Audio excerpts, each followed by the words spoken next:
Shabbat Shalom Vror Beshem Hashem Naaseh Venaser Sheniske Lagdil Torah Ledira Betachlit Shelirat Shamaim Be'ezrat Hashem Yitbarach Parashat Lech Lecha. On sera aujourd'hui avec Sacha Azoulay qui a acheté donc ce shiur Be'ezrat Hashem dans la liste. On suit la liste petit à petit pour un petit mahamar sympathique sur un parashat de Lech Lecha sur lequel on va essayer de relever un moussar eskel pour nous. On est aujourd'hui vendredi 30 du mois d'octobre et déjà le Kaf Yudbet, pardon, le 12 du mois de Marcheshvan Echem Tovim Ul Shalom. Bracha Ba'atzlacha pour tous nos donateurs, grande fois pour tous les malades d'Israël et Nushmat Kol Mete Israël, on vous a déjà cité juste avant. Donc on attaque directement pour ce shiur. Sacha Azoulay, Bracha Ba'atzlacha, réussite dans ta vie spirituelle et matérielle. Bezrat Hashem Yitbarach.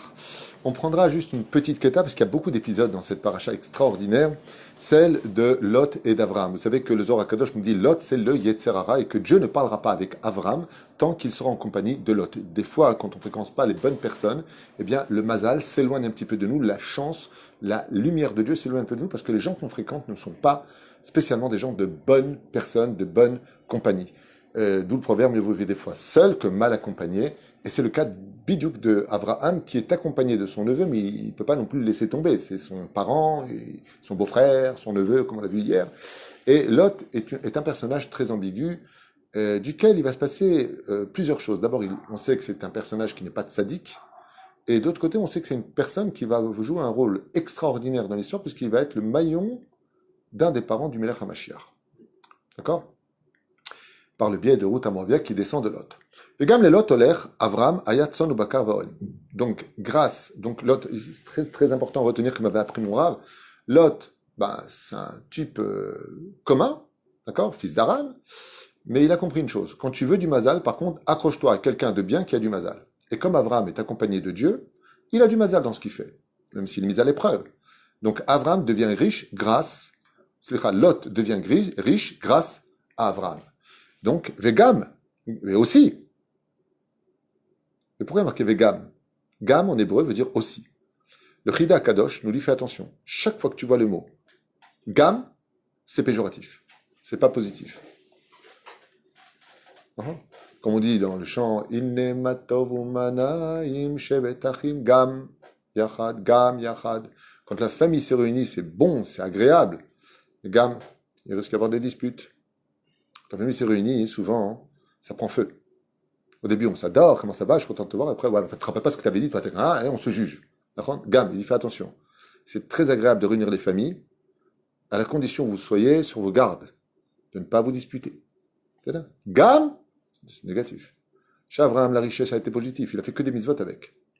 Mais chez Lot, la richesse l'a rendu orgueilleux et fauteur. Haolechet Abraham. Et veut dire avec Avram. Et lui-même était devenu tellement riche qu'il avait énormément de troupeaux, de serviteurs, de servantes. Seulement, il n'était pas du tout comme Avram. Et ils étaient extrêmement riches et ne pouvaient même pas vivre l'un à côté de l'autre. Alors, qu'est-ce qui se passe ici? D'un coup, le verset Zayin du chapitre 13 nous dit Vayehi, le chant de Tsahar, comme dit la Gemara dans Megillah, voyez, rive, dispute. Rive, en hébreu, la rive veut dire se disputer. Il y a un conflit. Entre qui et qui? Ben Roé Mikne Avram, entre les bergers d'Avram, ou Ben Roé Mikne Lot, et les bergers de Lot. Donc la dispute a lieu entre qui? Entre les bergers, non avec Avram et Lot. D'accord? Quel rapport? Pourquoi tu me dis que le Cananéen et le Périsie vivaient en Israël à cette période? Rachid nous dit pourquoi. Il dit sur quoi ils disputaient. Eh bien, si on regarde bien qui commence cette dispute, Riv ben Roé Avram.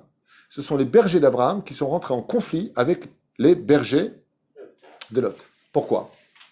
Eh bien, parce que celui qui a tort n'aime pas qu'on lui casse les pieds. Quand quelqu'un fait quelque chose de mal, la dernière question qu'il aime qu'on lui pose, c'est pourquoi tu fais du mal.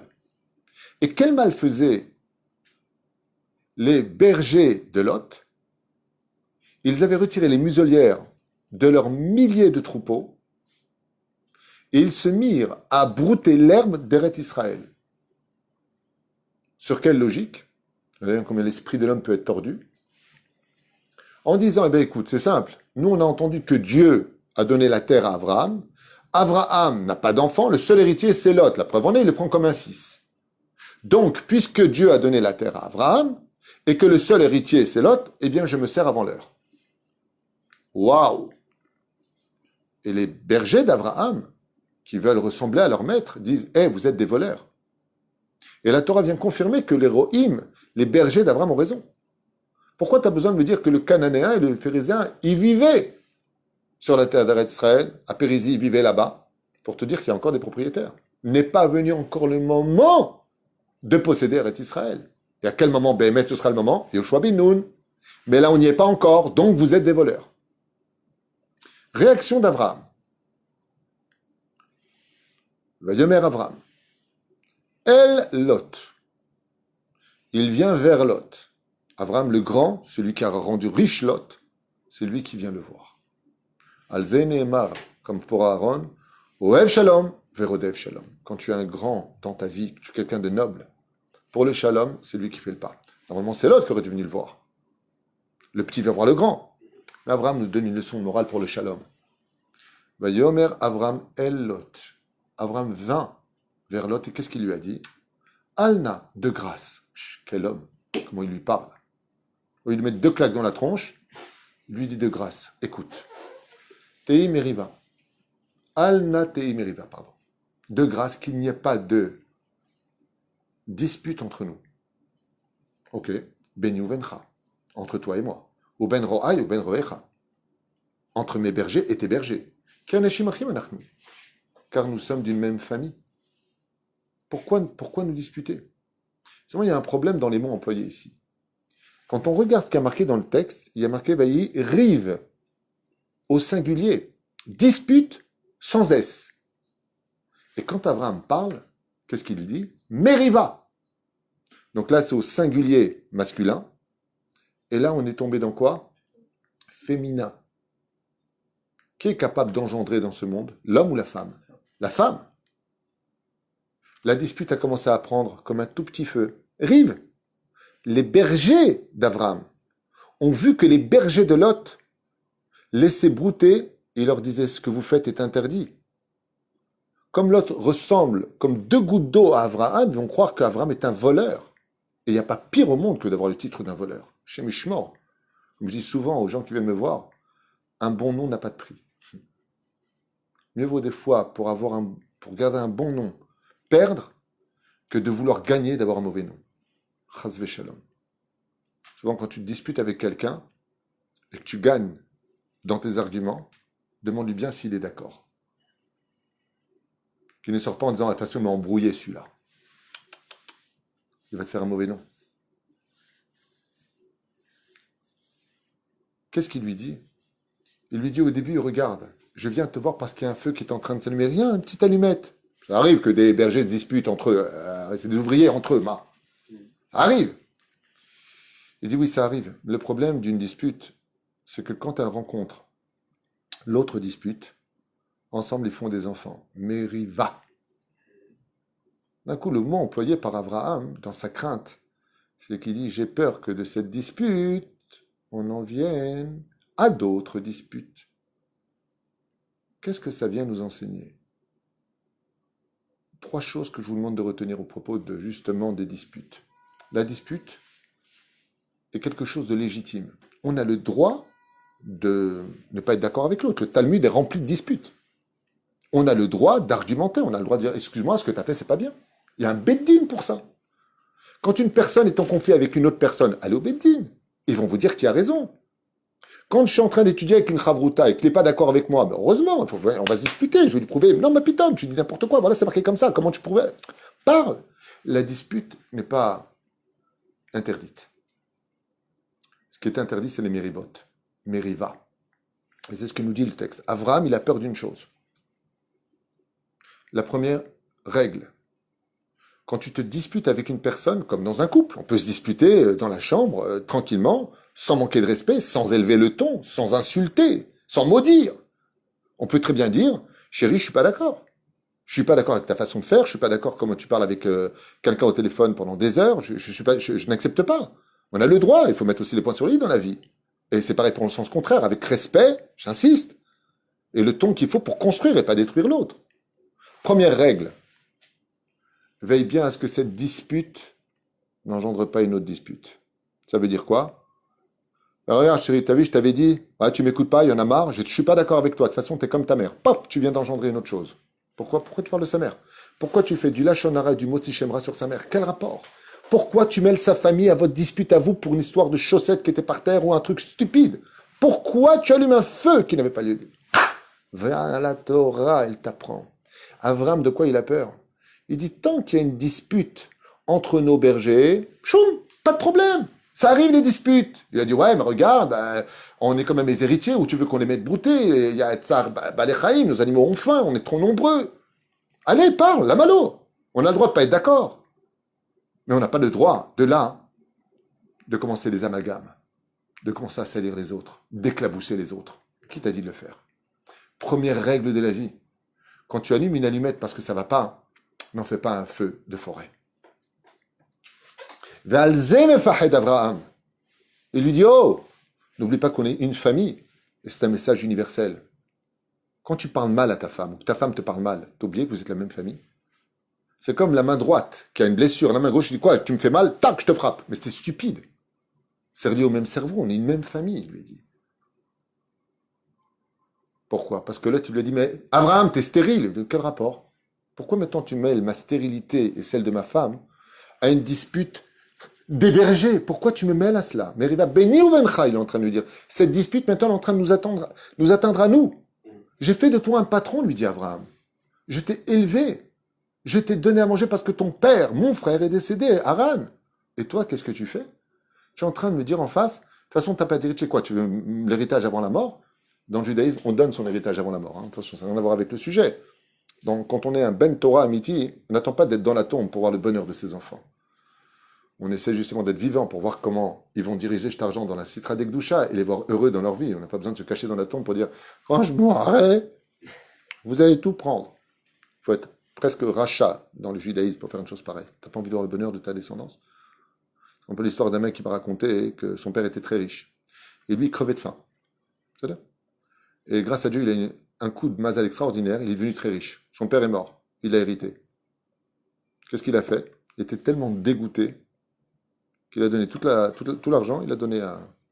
Tant mieux pour les pauvres. Il a donné à des associations. Il lui a dit à son père, je ne veux pas te donner le mérite de croire que tu me fais plaisir. C'est quand j'avais faim que je t'ai demandé de m'aider. Pas quand aujourd'hui je me suis relevé. Très mal. Les Chachamim, ils disent, il y a l'or, il y a l'argent, il y a le bronze. Il dit, quand tu es vivant et jeune, que tu donnes à tes enfants pour les aider, pas tu donnes, tu les gâtes et tu leur apprends pas les valeurs de la vie. C'est pas de ça que je parle. Pour qu'ils achètent une maison, Yeshuvah Israël, que tu les vois bien. Comme les enfants, ils n'ont pas de quoi aller au Talmud Torah, tu payes.